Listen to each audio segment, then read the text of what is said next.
Assalamualaikum warahmatullahi wabarakatuh. Halo, selamat jumpa lagi sama channel Handai Art. Sekarang mau ngebikin konten Mahadewa sama pendeta suka menginjili segala makhluk, termasuk si meow.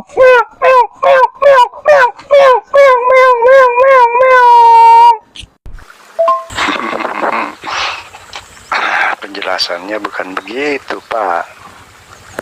Yang namanya mendatangi yaitu masuk.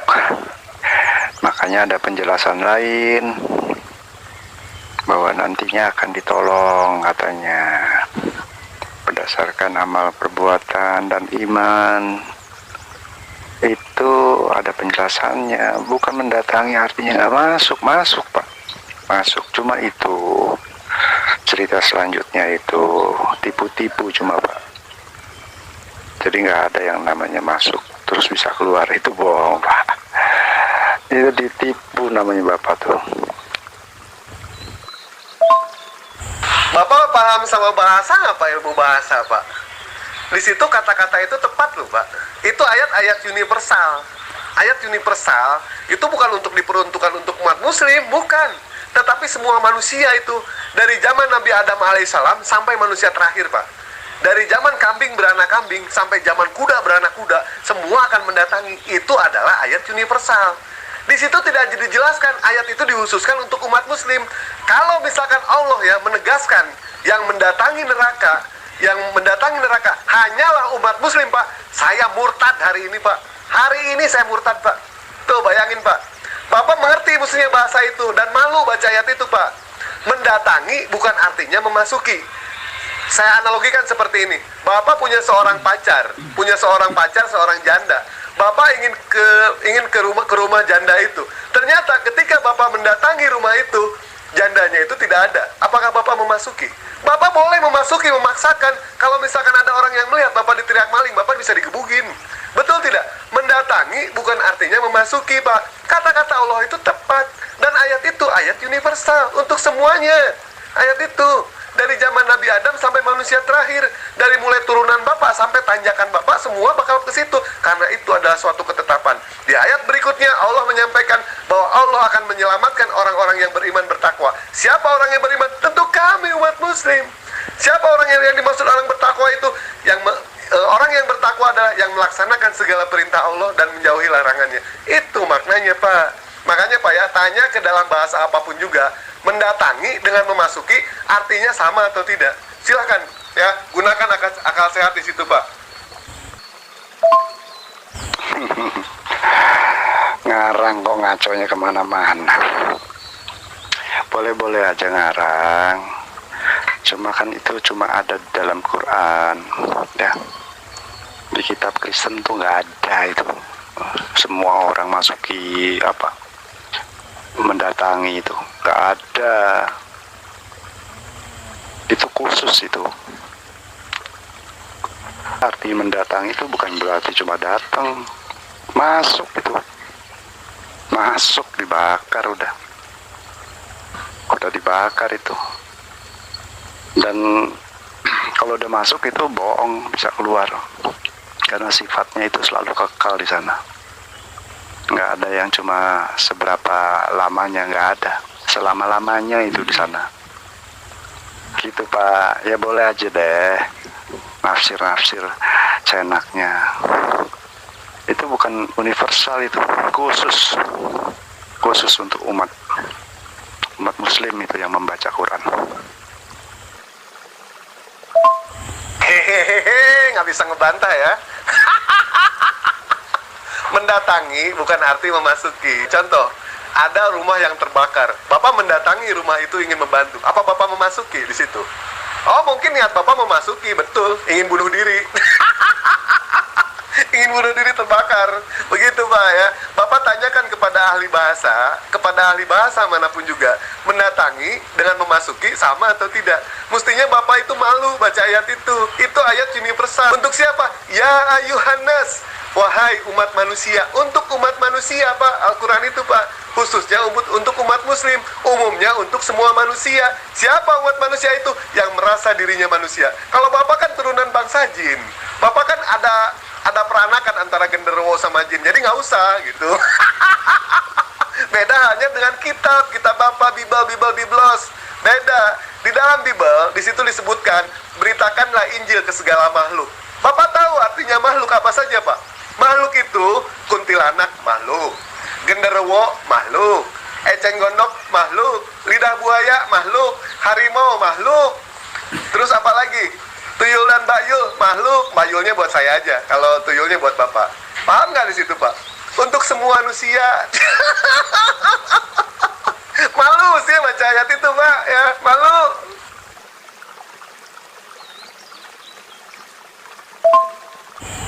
Kalau saya mau katakan ya bahwa semua orang itu sudah berdosa, betul, sudah berdosa semua. Tidak ada yang benar, semuanya sudah menyeleweng katanya kan. Artinya memang pada hakikatnya semua orang itu sudah tidak ada lagi hidup. Semuanya akan mati kekal, masuk neraka. Cuma persoalannya, sebelum itu terjadi, Tuhan itu datang menolong bagi mereka yang percaya, supaya hal itu tidak terjadi atas dirinya. Nah, itu prinsip di dalam kekristenan. Makanya kalau cuma berpatokan pada isi kandungan Quran itu, maka jadilah orang-orang yang membacanya itu dan meyakininya. Sementara di kita tidak seperti itu. Ngerti nggak maksudnya? Susah emang. Yang disebut datang itu, kalau masih di luar, itu belum datang namanya. Apalagi ini yang disebut neraka. Emang neraka punya luar? Enggak, kalau di luar neraka itu belum datang namanya. Ya Kak? Yang namanya mendatangi neraka, ya masuk ke neraka itu. Kalau di luar neraka belum datang ke neraka. Gimana sih cara berpikirnya? Ini lagi. Kalau melihat manusia secara umum, ya saya katakan, semua manusia itu udah berdosa. Ya, semua orang nggak ada yang benar. Semuanya sudah menyeleweng, ya nggak betul itu. Artinya apa? Upah daripada dosa itu maut, masuk ke dalam maut, kematian kekal, neraka tempatnya. Tapi itu bukan satu ketetapan. Kalau dibilang satu ketetapan, saya nggak setuju. Kenapa? Karena Allah kami itu baik, bukan Allah yang menetapkan orang masuk neraka.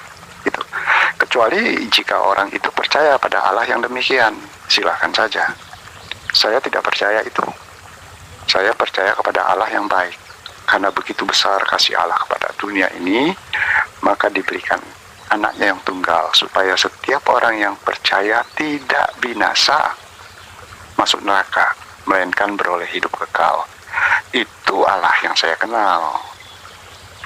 Ya, jadi ada dua kesalahan. Pertama, bahwa itu adalah untuk semua orang. Itu salah, karena ternyata nggak semua orang. Itu hanya orang yang percaya kepada Allah yang seperti itu. Gitu ya. Kedua, bahwa ketetapan itu bukanlah dari Allah. Allah yang saya kenal itu Allah yang baik. Bapak yang itu kesalahan kedua. Ya, ini lagi. Bapak tidak percaya, ya itu hak Bapak, terserah. Ya, cuma Bapak kasih PR juga, tanyakan kepada guru bahasa ya. Jangan yang baru S1, Pak. Bila perlu sama S10, S6, S9, S69 bila perlu. Tanyakan ke Bapak ya. Antara mendatangi dengan memasuki sama atau enggak. Ya Pak, ya. Jangan bikin malu. Bahasa itu sudah tepat, Pak. Ya. Dewa analogikan lagi mengenai masalah kebakaran ya. Ketika rumah Bapak kebakaran, terus Bapak ada jauh nih, Pak ya. Ada posisi Bapak lagi jauh. Bapak sadar kalau itu rumah Bapak yang terbakar, Pak. Apakah Bapak tidak akan mendatangi? Bapak pasti mendatangi. Apakah Bapak mau masuk ke dalam kobaran api itu? Tentu Bapak tidak mau. Nah, itulah maksudnya, Pak. Mendatangi bukan artinya itu ki. Begitu Pak, ya. Kecuali kalau di dalam yang terbakar itu ada janda Pak, janda bohai, bahenol, demplon, denok, cakep dan lain sebagainya. Kita tolongin itu Pak, itu bener itu. Tanyakan ke nggak bakalan bisa diterima ya, karena saudara punya persamaan itu seolah-olah neraka itu seperti tempat rumah gitu ya, yang physically gitu ya, ada pembatas-pembatasnya. Enggak, neraka itu tanpa batas Pak, itu satu alam, satu situasi, satu kondisi di mana bukanlah ruang-ruang yang menyekat, tetapi di luar kehidupan kekal, itulah neraka. Ya, di luar kehidupan kekal adalah neraka. Selesai. Kalau Bapak nggak masuk hidup kekal, adanya di luar hidup kekal, yaitu dengan arti mendatangi neraka, yaitu masuk neraka namanya Pak. Karena hanya dua, ya, dua situasi, dua keadaan kematian kekal. Di luar kehidupan kekal adalah kematian kekal, tempatnya yang disebut neraka. Apabila Bapak dikatakan mendatangi neraka, ya nggak usah pakai macam-macam seperti itu dengan perumpamaan rumah lah segala macam. Itu mah masih ruang Pak, masih fisik. Ini bukan fisik kita bicarakan. Paham nggak? Justru Pak ya, kita bermain analogi itu supaya mempermudah Pak, supaya Bapak itu paham, supaya otak Bapak itu sedikit cerdas gitu. Nggak usah jujur Pak, saya nggak minta Bapak itu jujur, tapi cerdaslah sedikit Pak ya. Mendatangi dengan memasuki sama atau tidak, Bapak tanyakan kepada para ahli bahasa. Nggak usah ceramah, depan saya mah nggak usah ceramah. Karena Al-Quran itu diperuntukkan untuk seluruh umat manusia. Itu sudah jelas. Ya ayuhan nas, sudah jelas Pak. Nah sekarang pertanyaan saya Pak ya, ketika di Injil, ketika di Bible Bapak ada yang mengatakan, beritakanlah Injil ke segala makhluk, termasuk ke harimau loh Pak, Nyi Roro Kidul, kuntilanak, pocong.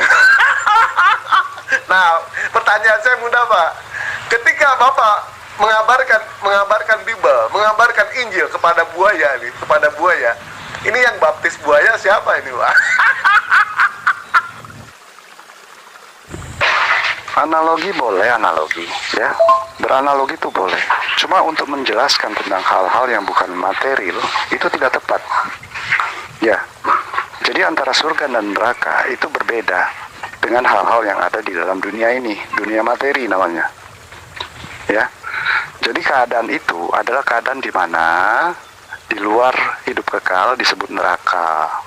Jadi apabila kamu sudah ditetapkan sama penguasamu untuk menghampiri atau mendatangi neraka, ya udah, itu namanya udah masuk dalam neraka Pak. Nggak ada alasan lagi untuk tidak masuk. Itu masuk, dan kalau sudah masuk nggak mungkin bisa keluar. Itu jebakan Batman Pak. Nah, kalau misalkan analogi itu sudah tepat Pak ya, bisa mempermudah, diperbolehkan, apa salahnya kita beranalogi? Betul tidak? Nah, ini mengenai masalah keimanan umat Islam. Umat Islam itu seperti itu. Bapak mau mengartikan mendatangi artinya itu memasuki, itu hak Bapak, terserah. Berarti Bapak itu kurang cerdas orangnya. Bapak bilang bodoh ke saya, ternyata Bapak lebih tolol daripada saya. Jelas di situ. Makanya Pak ya, tanyakan kepada siapapun juga ilmu bahasa mengenai soal mendatangi sama memasuki. Bapak jangan usah ceramah hidup yang kekal begini, nggak usah, kita nggak ngebahas itu ya. Bapak sudah bertanya kepada saya, sekarang giliran saya bertanya kepada Bapak. Bible diperuntukkan untuk segala makhluk, betul tidak Pak? Bapak tahu yang namanya makhluk itu apa saja, betul Pak? Nah, ketika Bapak memberitakan Bible kepada makhluk yang bernama buaya, yang baptis buaya siapa ini Pak? Silakan Pak. Oke, jadi kasus ini udah selesai ya. Penjelasan saya udah jelas bahwa tentang hal neraka, surga itu bukanlah sesuatu yang sifatnya material ya. Jadinya saudara harus paham itu pertama. Kalau saudara menolak untuk menerima penjelasan saya, ya silahkan, nggak masalah ya. Meskipun saya dari latar belakang Kristen, tapi saya ngerti itu. Nah, saudara yang ngaco itu menjelaskannya dengan cara-cara analogi material juga. Ini nggak kena, nggak nyambung gitu. Yang ada justru sesat gitu bro ya. Untuk kasus yang lain coba nanti dibicarakan lebih lanjut. Oke, kita jangan nyimak kemana-mana dulu, jangan dibiasakan seperti itu ya.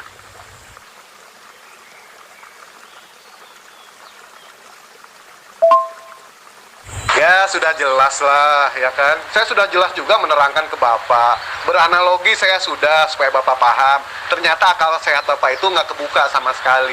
Ya terserah Bapak. Bapak bilang nggak ada masalah kan? Ya nggak akan ada masalah Pak buat saya. Emang harus ada masalah gitu?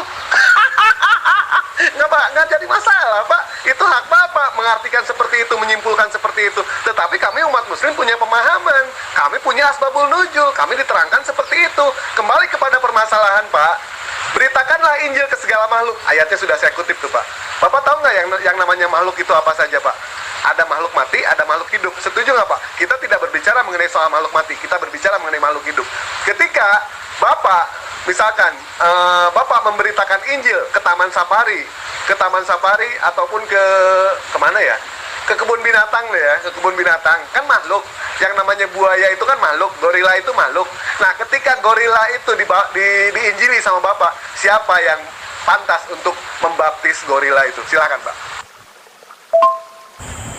Ya, kalau jadi orang itu juga harus bernalar yang bagus lah. Segala makhluk itu bukanlah kau binatang. Segala makhluk itu semua orang maksudnya. Ya, pakai otak dikit lah kalau ngomong itu. Masa makhluk kalau binatang-binatang? Mana ada orang idiot juga nggak punya pengertian kayak begitu. Iya nggak? Pertanyaannya jadi seperti orang idiot ini mah. Ya, jadilah orang normal yang punya pikiran waras, ya. Bahwa perintah itu jelas kepada makhluk, kepada semua bangsa, bukan cuma satu bangsa, begitu Pak. Kalau saya sih normal Pak, alhamdulillah. Karena tidak ada umat muslim yang tidak berakal Pak. Orang yang memeluk Islam itu manusia yang berakal Pak. Bapak bilang segala makhluk itu cuma manusia, bernalar lah dikit. Di situ disebutkan nggak Pak? Bahwa segala makhluk itu adalah manusia, tidak ada Pak. Beritakanlah Injil ke segala makhluk. Bernalar sedikit Pak di sini Pak. Bapak yang bernalar atau saya yang bernalar di sini Pak. Bapak gunakan logika, saya pun gunakan logika. Ketika ada yang nama di ayat Markus disebutkan, beritakanlah Injil ke segala makhluk. Bapak setuju nggak kalau binatang itu makhluk? Bapak setuju nggak kalau tumbuhan itu makhluk? Bapak setuju nggak kalau misalkan kuntilanak, pocong, genderuwo, tuyul itu makhluk? Makhluk itu Pak. Makhluk juga. Di situ tidak disebutkan makhluk itu cuma manusia. Tidak ada Pak penjelasannya. Coba Bapak baca lagi baik-baik ya. Baca dulu, pelajari dulu, baru nanti saya tanya. Orang yang punya akal, punya pikir, itu nggak perlu tanya disebutin apa enggak. Kan punya otak, punya pikiran. Harusnya punya ngerti sendiri dong. Mana ada orang yang nggak idiot ya mengatakan itu dengan maksud kepada hewan-hewan segala macam. Itu cuma orang yang idiot yang memahami seperti gitu. Makanya jangan selalu bangga pakai otak, punya akal. Gitu loh cara berpikir yang benar. Justru Allah, Tuhan alam semesta, memberikan akal kepada kita itu untuk berpikir Pak. Secara logika, secara nalar Pak. Cuma orang idiot yang tidak bisa mengartikan ayat itu Pak. Ya, orang idiot tidak bisa. Tetapi sebagai orang yang berakal, kita harus bisa mengartikan ayat itu. Beritakanlah Injil ke segala makhluk. Disebutkan nggak di situ kalau makhluk itu manusia? Bapak setuju nggak kalau binatang itu makhluk? Makhluk itu Pak, binatang. Tuyul, genderuwo, kuntilanak, makhluk bukan? Makhluk. Nyi Roro Kidul, walaupun ini legenda ya, makhluk bukan? Makhluk itu Pak. Betul tidak Pak? Eceng gondok, lidah buaya, terus tanaman apa lagi? Kamboja, pohon, makhluk bukan? Makhluk itu Pak. Betul apa benar? Gunakan nalar Pak, makanya ya gunakan logika, buka logika Bapak di situ. Yang namanya makhluk itulah makhluk hidup Pak. Manusia, tumbuhan, binatang itu makhluk. Nah, ketika nih Bapak memberitakan Injil kepada gorila, ini yang membaptis gorila siapa ini Pak? Yang punya kapasitas. Tapi jangan deket-deket Pak membaptisnya, ntar dicakar. Gunakan nalar di situ.